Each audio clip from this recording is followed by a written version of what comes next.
Hello, friends. It's Phil, and this is episode 200 of the Growing All Gardening podcast. Crikey O'Reilly, good Lord, oh blimey, extraordinary, wow, how did I do it? Why did I do it? What happens next? I have so many questions and so many observations and so many thoughts. And let's say I've had 200 moments, my friends. So here's the thing. Here's the thing.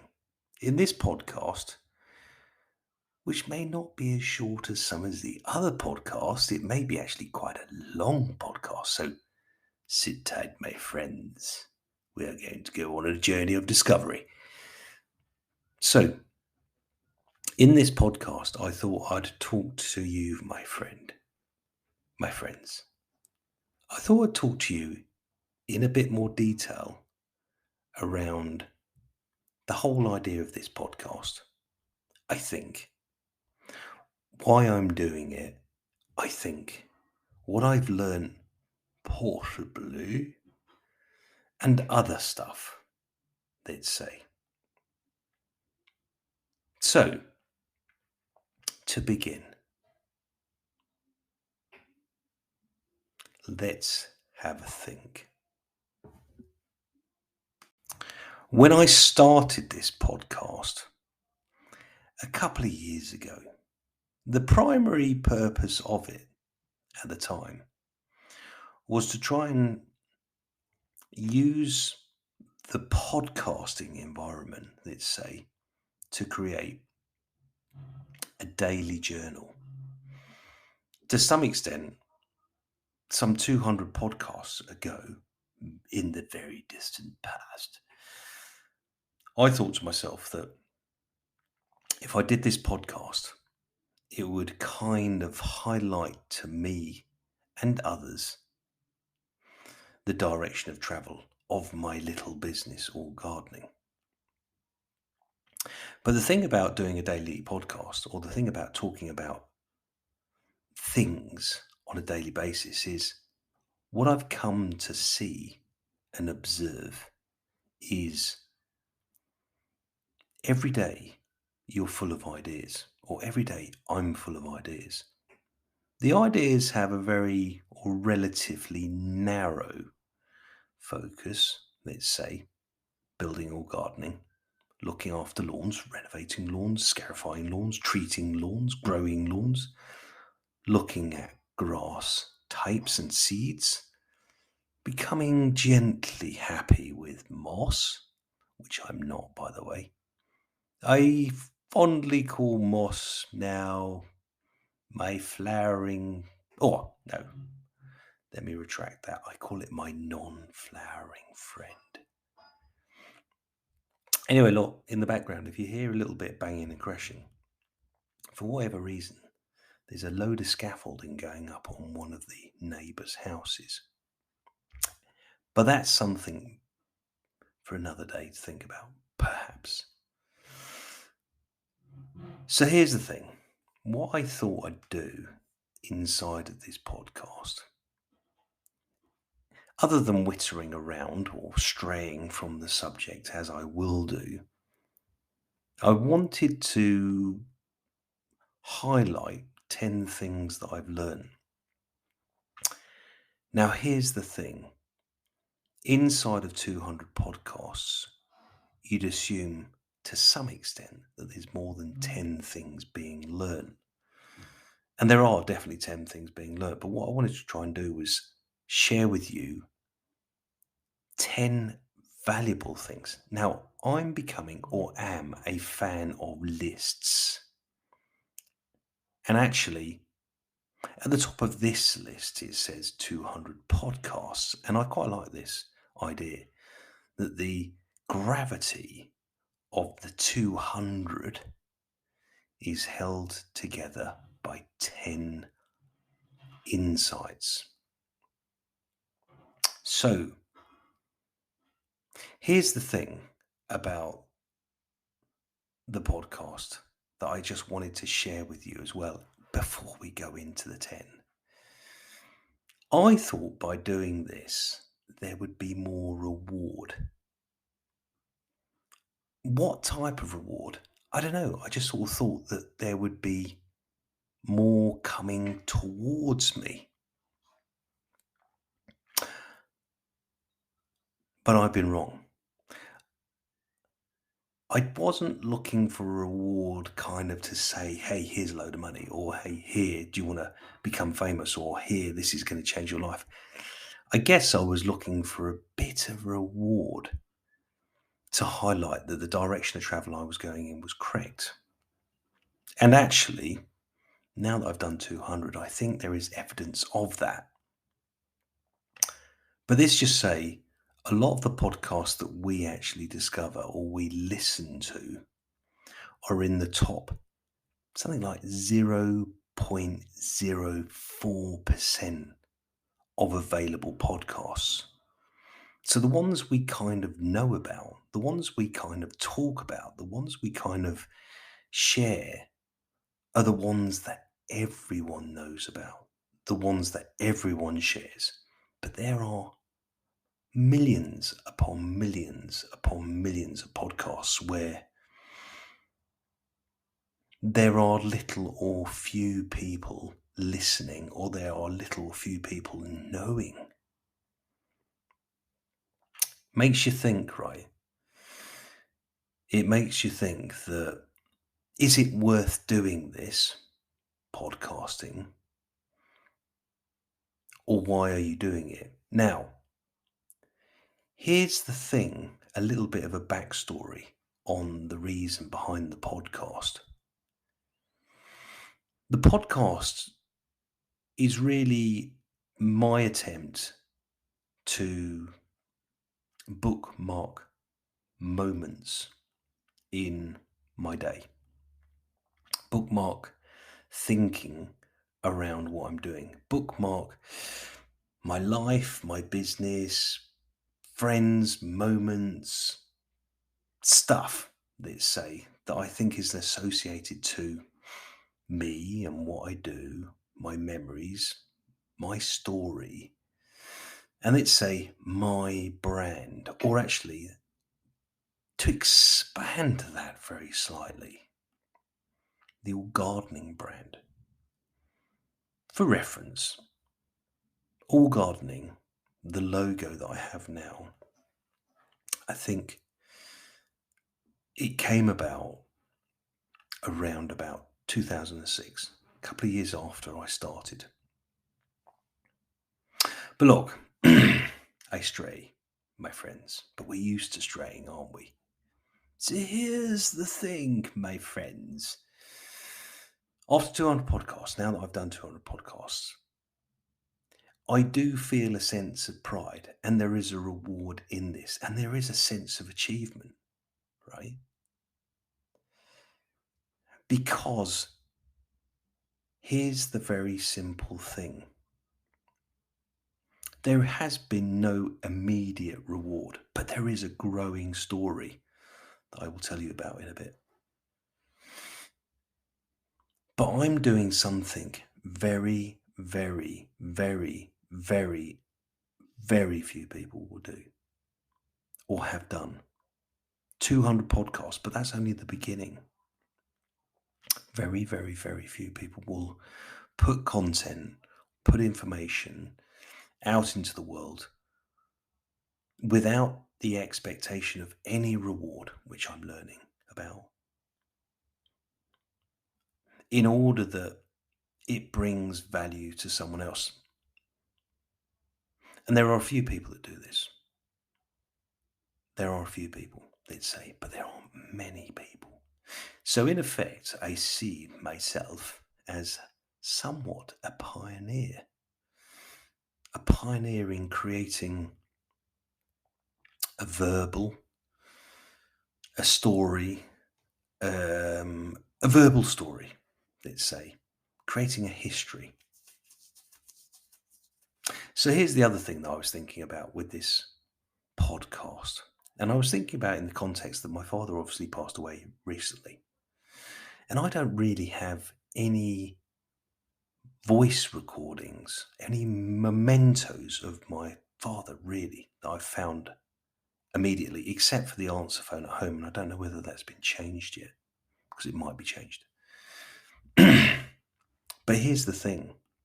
I know that I listen to my podcast every now and then just to kind of hear my inane witterings and just check the editor actually. But I know that my kids occasionally listen to the podcasts. I know my friends occasionally listen to the podcast.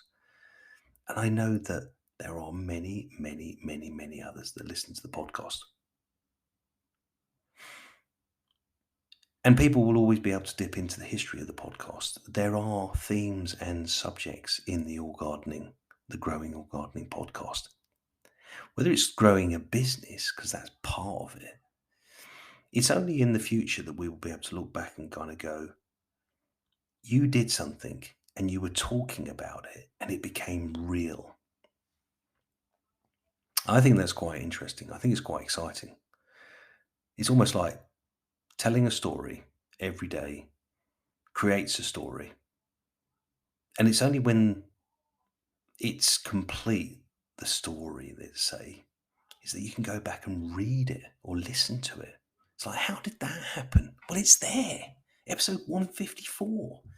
That's where the idea came. Episode 67. That's where that idea came from. Episode 3. That's when that idea came from.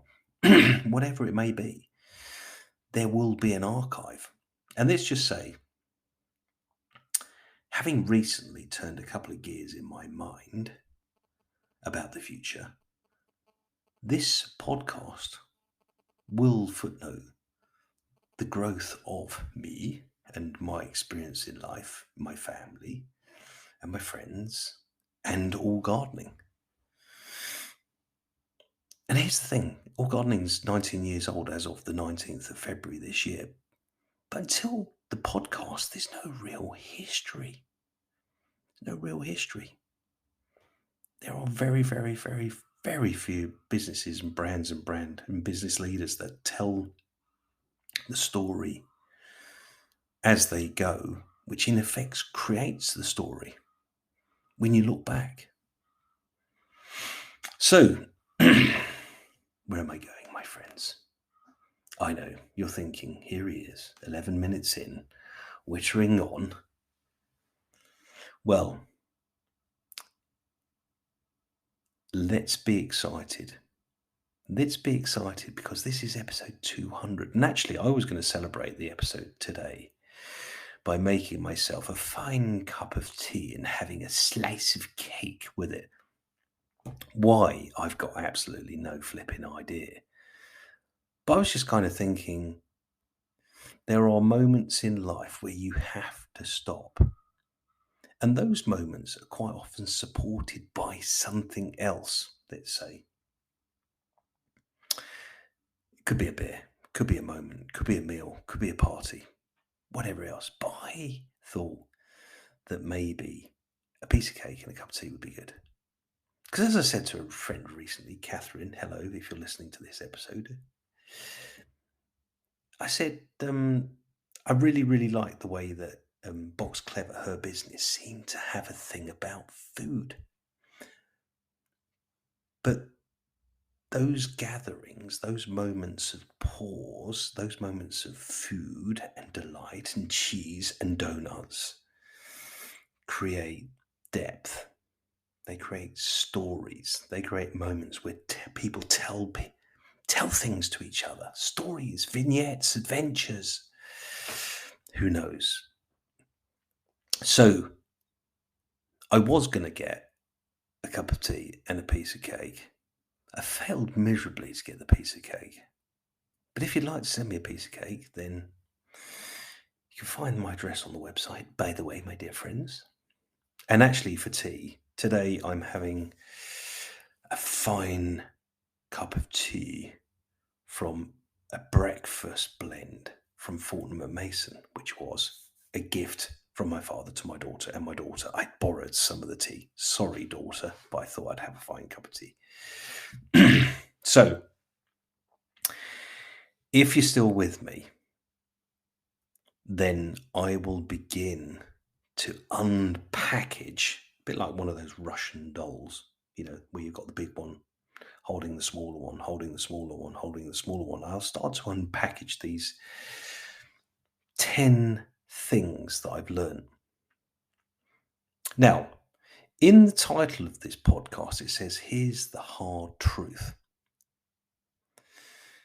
So look, there's not really hard truths, even though I put that in the subject, because at the time I was thinking it's a hard truth that actually there's no real reward to doing this. But look, on reflection, there is a vast reward for creating something, an archive, a book, a journal, a journey, a route, whatever it may be. There is a reward in it.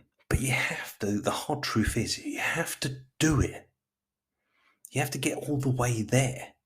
You have to do the 200 episodes to then look back and go, well, the hard truth is you have to commit. You have to do it. You have to journey. You have to think. You have to keep going when no one tells you you're going. If there's some truth in that. But look, here. Point one, and I think this is one of my favorite sayings that I've recently come across. And it's one that I kind of think about when I do these podcasts. And it's this, my friends.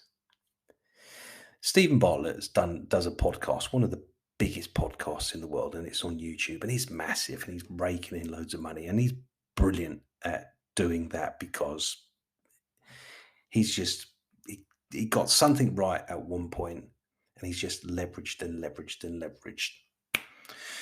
Good man. Great example. But look, one of the things that he says on his blog, video, vlog, podcast, whichever channel you find, The Diary of a CEO, he says, "I hope no one's listening, but if you are." And I don't know whether he uses that anymore, actually, because obviously he now knows that there are millions upon millions of people listening. I think he's got 1 million subscribers on YouTube. But look, for me, I love this, this little saying. I hope no one's listening, but if you are, it's a reassuring statement that nothing really matters in the beginning, but all that matters in the beginning is starting. And at some point, there will be no one listening. And I kind of felt some comfort in that. But look, eventually, people do start listening. Which leads me to point two.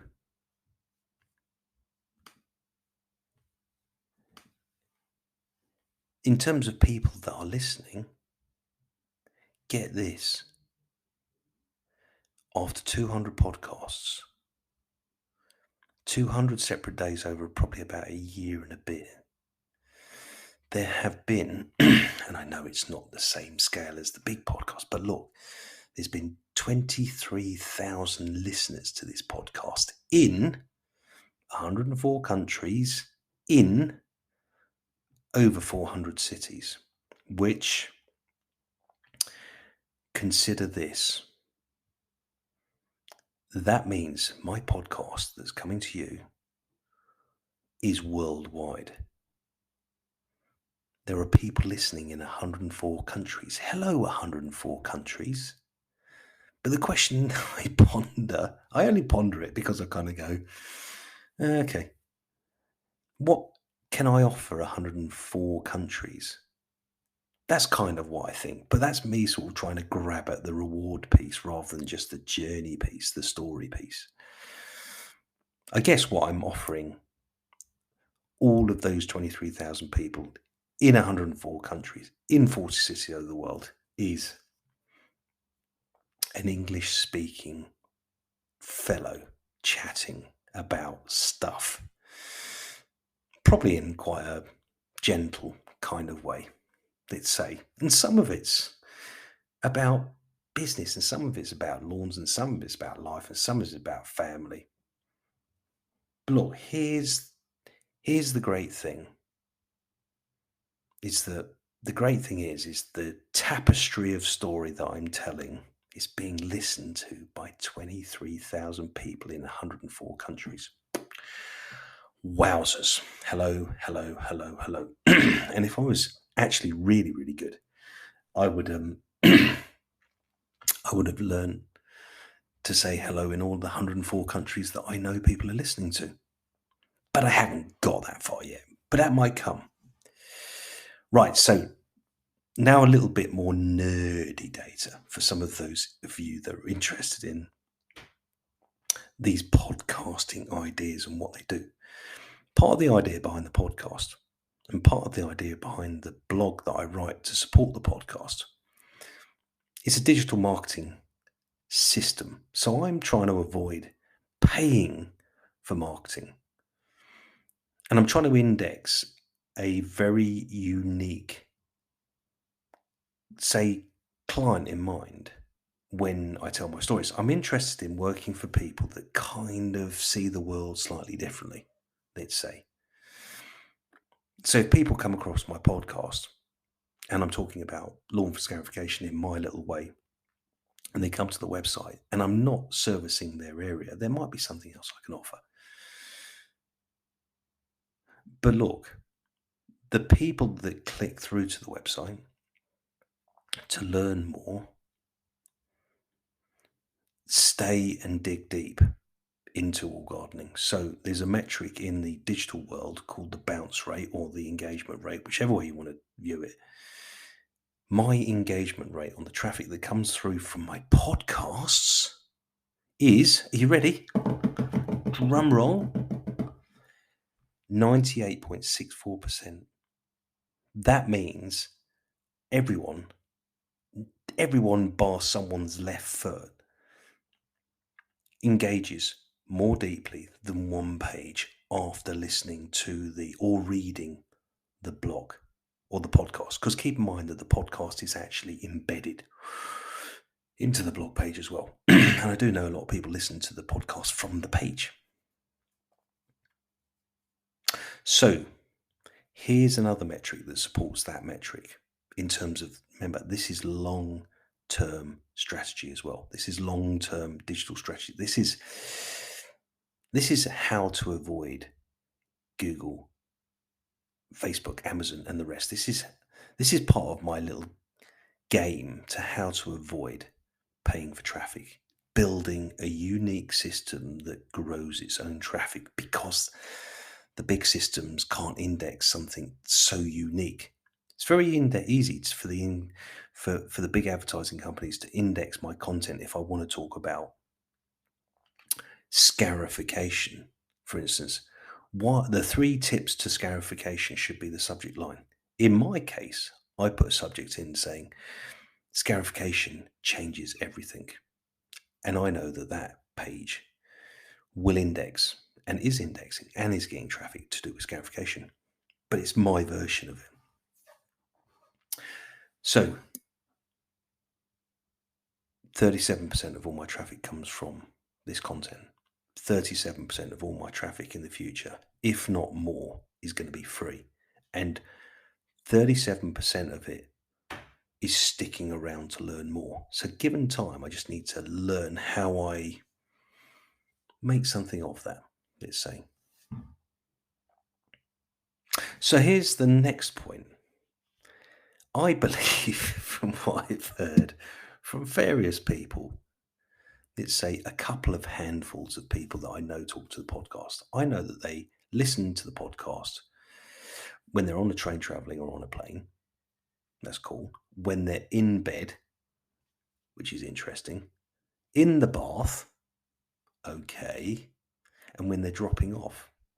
which makes me think, oh, I must be a kind, happy, calm, chatty, good companion to have listening time with, let's say. So I need to rustle on because this is, I'm limited. I've got a few minutes left to rustle through the other points. So here's the thing, the lazy discipline. The podcasts were hard until I realized they didn't need to be hard because there was no one listening, right? And I just needed to drop into a system. But that took about 60 to 70 podcasts, if I'm honest. But now I've got it, I'm kind of happy to sit here whilst you're going, shut the effing hell up, Phil. I'm happy to sit here blabbering on for hours and hours and hours, knowing that no one is listening. But if you are, hello, I'm Phil, and this is Growing All Gardening. But anyway, the next point I've learned, and I'll give you an insight into this process that I run, my lazy discipline.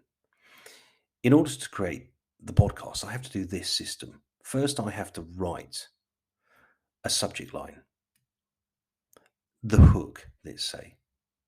Then I have to write a short blog that frames my thinking. And that's got very little to do with SEO tactics. It's more to do with me thinking about you. Then I go on to Spotify for producers that used to be called Anchor FM, and they do all the heavy lifting of distributing the podcast to many, many channels. I record the podcast and then I link the content from the blog to the description in the podcast and then publish it and then take the links from the podcast back into the website to create the links out of the website to the podcast, if you get me. So the whole thing links. And I think it links in and out from my website to Spotify, and then Spotify broadcasts to about 8 other channels. So there's like channels upon channels upon channels upon channels and channels and channels of backlinks and links all over the place. Oh, and then also as a little footnote, I use a system, an app called Headliner, which auto generates a video or a recording of this that goes onto YouTube. Boom, happy days. There we go. That's the system. So all gardening or growing all gardening is more radio station than podcast because I'm here chatting about stuff. I'm chatting about gardens, lawns, business and stuff, and I'm straying all over the place. But it's more of a radio station chat, really, isn't it? But without any guests and without any music, except at the beginning, at the end. But that more of that might come, given time. Anyway, point 9 is, having done this now, this is part of me. It's part of my identity. It's part of all gardening. It's part of a brand. And I'm proud of the works, the encyclopedia, the effort that I've created. It's quite cool. Here's the last point. Doing the podcast every day gets easier. It just gets easier because you don't have to think about it. You just do it. And you just hope for the best, that it's meaningful to someone somewhere in the world, I guess. Anyway, so there is my 200th podcast. And it's been a long one, right? But look, if you've hung around for the 200th, maybe I'll hang around for the 2000s. But maybe the thing I've learned with podcasting is you can't expect a reward for little effort. You can't expect miracles overnight. You can't expect magic instantly. But what you can expect is gradual development of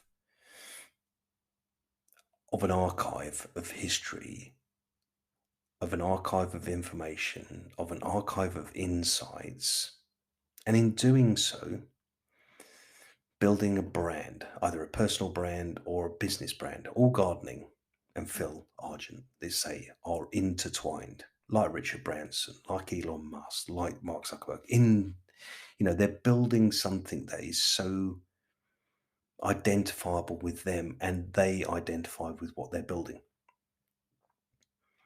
And there has to be layers upon layers upon layers upon layers upon layers upon layers of story to create the dynamics of those brands. And I guess, well, I'm not Richard Branson. No, I'm not Elon Musk or whatever. But look, the thing is, it's only when the business is, the business success is built in whatever context that is, and people look back, to have something that's so vivid and so real will be extraordinary, I think. Anyway, look, I've got to go because that's it. The clock's ticking. But look, thanks for listening. It's been a long one. It's been episode 200 of Growing All Gardening. And I'll see you tomorrow for another one. Anyway, look, I'll finish as I always do. Take care. Look after yourself. I'll see you soon. Ta-da! Bye. I'll see you again. Bye. See ya.